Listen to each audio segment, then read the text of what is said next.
Olá, pessoal. No dia de ontem, eu tinha deixado aqui para vocês, durante 24 horas, uma caixinha de perguntas para vocês colocarem. E o tema era sobre semântica, uma vez que nós estamos produzindo lá no nosso canal Linguística e Literatura uma série sobre as disciplinas do curso de letras, como fonética, fonologia, morfologia, sintaxe. E desta vez nós já fizemos o vídeo, já está gravado, já está disponível lá no canal sobre semântica.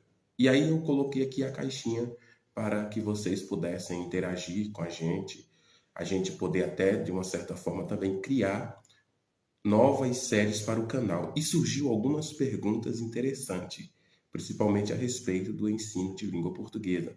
E aí eu gostaria de compartilhar essas perguntas aqui com vocês e talvez seja até a dúvida de algum professor. Então vamos para. Qual é o nome do seu canal? A gente já.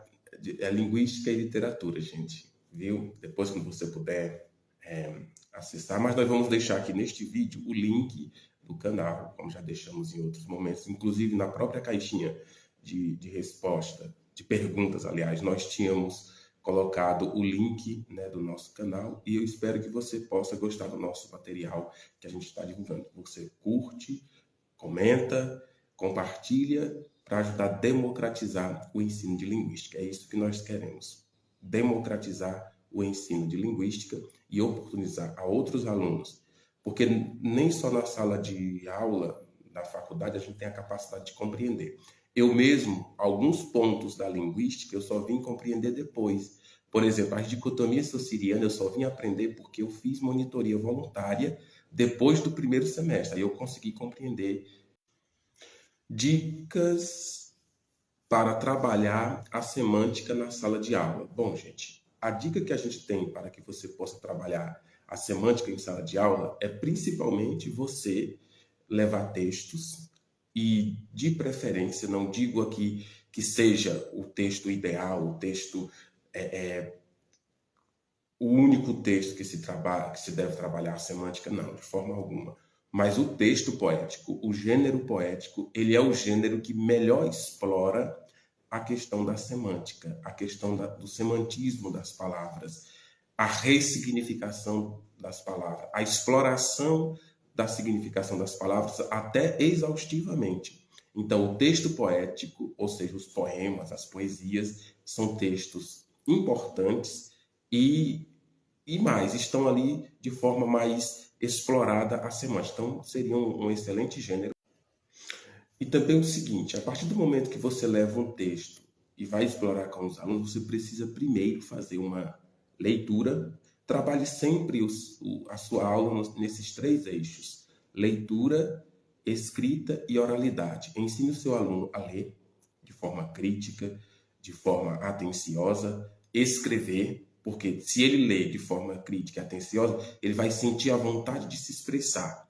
E aí você explora a primeira expressão da língua, a primeira forma de se expressar, que é a escrita, uma das formas, aliás, a primeira não, uma das formas, que é a escrita, depois ele vai sentir vontade de falar. E você deixa o aluno explorar aí sua capacidade criativa, sua oralidade, e assim você estará ensinando o seu aluno nos três eixos do ensino de língua portuguesa ou de língua materna, que é leitura, escrita e oralidade. Então, essas são as dicas. Que tipo de gênero textual usar em sala? Eu queria dizer a você o seguinte, que não há necessidade de você ter um gênero específico para trabalhar em sala de aula. Por exemplo, eu não vou trabalhar este gênero em detrimento deste outro gênero, porque este gênero é melhor, eu me identifico com este gênero. Não, a aula não é para o professor, a aula é para os alunos. Então, você precisa primeiro saber com qual ou com quais gêneros textuais os seus alunos se identificam. Depois que você apresentar a grande variedade e as grandes possibilidades de gêneros que nós temos dentro da língua portuguesa ou dentro do processo comunicativo de escrita e de expressão do gênero humano, aí você escolhe um gênero que melhor agrupa os seus alunos e que melhor chama a atenção deles. Então, esta é a dica. Com o único gênero textual que você escolher depois de ter diagnosticado na sua sala, que seus alunos se identificam, por exemplo, com poesia, ou com produção jornalística, texto literário, você pode trabalhar as três vertentes, além dos eixos que eu falei aqui, que é leitura, escrita e oralidade. E você pode fazer o quê? Trabalhar dentro desses três eixos a questão também daquilo que a gramática trabalha, né? O aspecto morfológico, o aspecto sintático e o aspecto semântico, já que nós estamos aqui falando de semântica, mas já falamos também de morfologia. Depois vamos falar do aspecto sintático. Então, gente, o que é que a gente percebe? E a própria BNCC, ela nos traz isso. Ela vem com essa ideia de ensino de língua portuguesa ou língua materna integral, onde ensina todos os aspectos que permeiam a como incentivar os alunos a ler e escrever. Pronto, a primeira coisa que você tem que fazer é ser exemplo de grande leitor. Você, como professor de língua portuguesa, você precisa amar a leitura, precisa gostar de ler.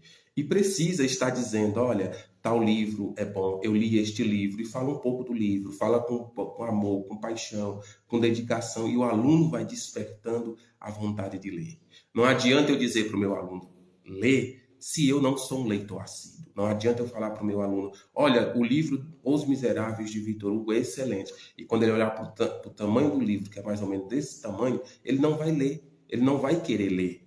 Então é o seguinte, outra coisa, leve sempre para a sala de aula pequenos textos para ir despertando o gosto pela leitura. Depois que o aluno começa a ler, ele vai sentindo, é automático, ele vai sentindo a vontade também de escrever. Aí ele vai começar a colocar texto lá na rede social dele. Texto para o aluno ler não vai faltar. O que vai faltar e está faltando nas nossas salas de aula é tempo e oportunidade para ler. É espaço para dar ao nosso aluno a oportunidade de ler. Porque depois que ele lê, ele vai sentir vontade de escrever, ele vai sentir necessidade de escrever, porque vai começar a povoar nele outras vidas, outras personagens, outras ideias de mundo, e ele vai sentir vontade de externalizar isso. Então, meu amigo, se você colocar seu aluno para ler, ou minha amiga, se você colocar seu aluno para ler, se você ensinar seu aluno o gosto pela leitura, ele vai criar dentro dele aí uma vontade de ler. E se ele conhecer os grandes escritores, Machado de Assis, José de Alencar, Cecília Meirelles, Adélia Prato, tantas e tantas da literatura internacional e da literatura nacional, ele não vai deixar de escrever. Como melhorar a argumentação para apresentar o TCC, trabalho de conclusão de curso. Interessante, gente, porque é o seguinte, isso aqui é a realidade de todos aqueles que fazem graduação. Toda graduação exige a apresentação de um TCC ao final do curso. Um artigo, uma monografia. Há várias formas de apresentar um TCC, um relatório, depende da graduação que você faz. Então, cada universidade, cada faculdade tem sua forma de avaliar e de propor o trabalho de conclusão de curso. Mas o que eu diria é o seguinte, o que melhora a nossa argumentação? Leitura, familiaridade com sua pesquisa, você ter feito sua pesquisa, você ter vivenciado o processo de pesquisa, busca de dados, levantamento bibliográfico, realização dos testes, caso sua pesquisa exija essas questões de testes laboratoriais. Como eu estava dizendo, gente, conhecimento técnico da produção, da escrita acadêmica, porque se você não conhece a escrita acadêmica, a forma como a escrita acadêmica é construída, você dificilmente terá capacidade de dialogar dentro da nomenclatura acadêmica, dentro da linguagem científica. E uma das coisas que você adquire e aperfeiçoa sua linguagem científica é lendo, é fazendo leitura, é fazendo pesquisa, é tendo, como eu disse no stories anterior, é tendo se familiarizado com todo o processo de construção do seu TCC, ou seja, de todo o processo de produção, levantamento de dados e tudo. Mas uma coisa interessante com relação à questão da argumentação é leitura, gente. Se você não lê, se você não tem uma prática de leitura, de qualquer que seja trabalhos de várias formas e formatos, você nunca terá uma argumentação. O funk pode ser usado em sala como material didático?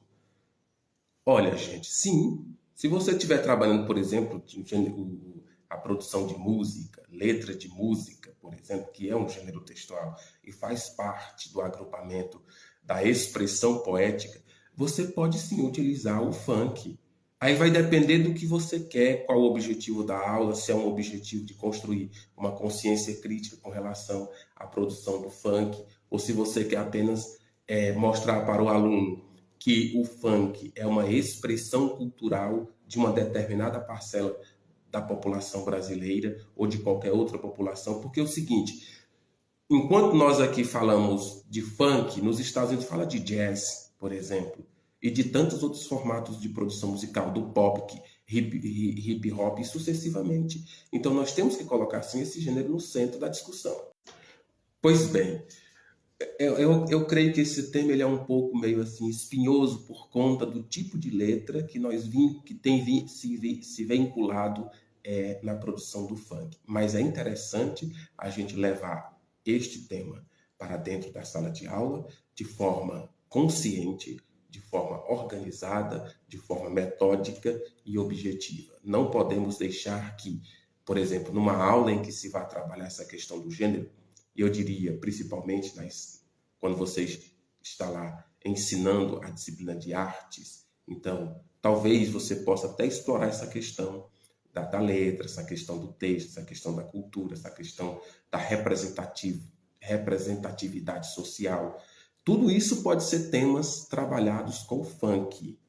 E, gente, dá uma aula bacana, basta você nortear, direcionar.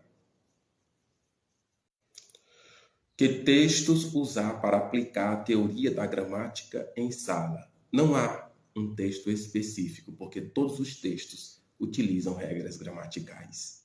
Desde os textos instrucionais, os textos interativos, os textos ficcionais, os textos informativos, todos os textos utilizam regras gramaticais. Inclusive, até mesmo aqueles que são ditos textos fora da norma padrão de determinada língua, de determinada conversão linguística, ainda assim, esses textos utilizam regras gramaticais. Embora estas regras gramaticais não estejam dentro da regra padrão, mas ainda assim utilizam regras gramaticais. Então, não há um texto específico para se trabalhar a teoria gramatical. O que a gente precisa dizer há várias formas de manifestar.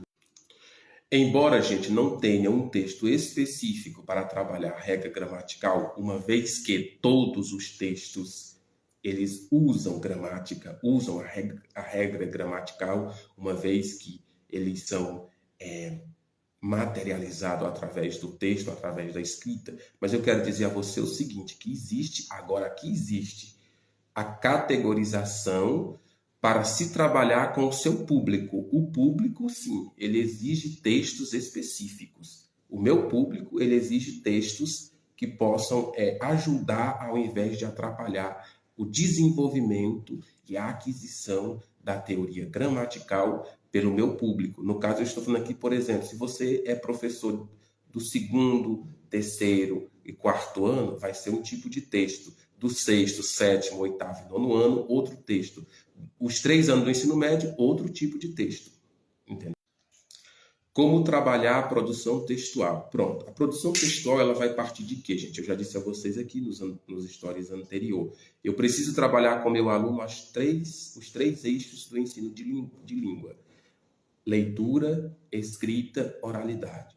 A partir do momento que eu colocar o meu aluno para ler, que eu colocar na cabeça do meu aluno que ler é essencial, que ler é gostoso, que ler é se humanizar, que ler é se interar de vários mundos, de várias realidades e de várias histórias. Ele vai sentir a necessidade de escrever, de transformar as suas vivências, as suas experiências de mundo em histórias, em narrativas, de forma imaginativa e de forma criativa. Mas eu preciso colocar o meu aluno em contato constante com a leitura, em um amor prazeroso, uma relação prazerosa.